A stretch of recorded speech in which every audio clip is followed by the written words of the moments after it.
এর ভিতরে আমার বক্তব্য, আমার চিন্তা, আমার লেখনী সব এটা হলো আমার জীবনের ভিতরে। আর সম্পদ হলো আমার অর্জিত যে সম্পদ। কথাকে বোঝাতে পেরেছি কিনা? তাহলে মুমিনের মূলধন কয়টা জিনিস? দুইটা। ভালো করে বুঝে নিতে হবে, যেহেতু তাফসীর মানে হলো একটা ক্লাস, আমাদের বুঝে নিতে হবে কথাগুলো। তাহলে আল্লাহ বলেন যে লড়াই করতে হবে, এটা হলো ব্যবসা। তাহলে ব্যবসাটা হলো লড়াই করা। কার পথে? আল্লাহর পথে। কি দিয়ে? মূলধন দুইটা, তোমাদের জীবন এবং সম্পদ। তোমাদের জীবন এবং সম্পদ দ্বারা তোমাদের লড়াই করতে হবে। তবে আল্লাহ জীবনের আগে সম্পদ এনেছেন। কেন? এর উল্টোটা অনেক আয়াতে আছে। কেন এটা বললেন? কেননা জীবন তো যদি আপনার জীবনই শেষ হয়ে যায়, তাহলে সম্পদ তো আপনার আর কোনো কাজে আসে না। এটা কাজে আসবে আগে, সেটা আগে ব্যবহার করেছেন। কথা কি বোঝাতে পারিনি?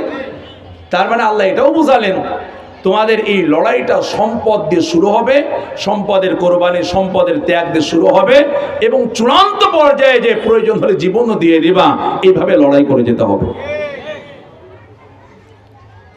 এই লড়াই করলে কি লাভ বুঝেছেন আপনারা? মোট 5টা লাভের কথা আছে। কয়টা লাভ? একটা লাভের কথা আল্লাহ ব্যবসার কথা জানানোর আগেই বলে দিয়েছেন। সেটা কি? জাহান্নামের আগুন থেকে আল্লাহ বাঁচাবেন। তুনজিকুম মিন আযাবিন আলীম, মর্মদন্ত শাস্তি থেকে আল্লাহ বাঁচাবেন। এটা হলো 1 নাম্বার লাভ। আমার কথা কি বুঝতেছেন আপনারা সবাই? এই ব্যবসা করতে পারলে আল্লাহ বলতেছেন যালিকুম খায়রুল লাকুম ইন কুনতুম তা'লামুন, এটা তোমাদের জন্য কল্যাণকর যদি তোমরা সেটা বুঝতে। ভাইরা আমার, আমরা দেখতেছি যে লড়াইয়ের ময়দানে গেলে মার খাওয়া লাগে, লড়াইয়ের ময়দানে গেলে জেলখানায় যাওয়া লাগে, লড়াইয়ের ময়দানে গেলে হাত পা হারিয়ে যায়, চিরতরে পঙ্গু হয়ে যায়, জীবন চলে যায়। আমরা দেখতেছি আমাদের ক্ষতি, আর আল্লাহ বলতেছেন তোমরা দেখতেছো ক্ষতি।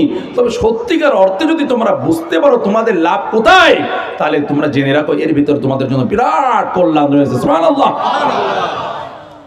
ভাইরা আমার, আমরা আমাদের কল্যাণ সাধারণত বুঝতে পারি না, এই জন্য সামান্য বিপদে হতাশ হয়ে যায়, আবার সামান্য কিছু পাইলে খুব উল্লসিত হয়ে যায়।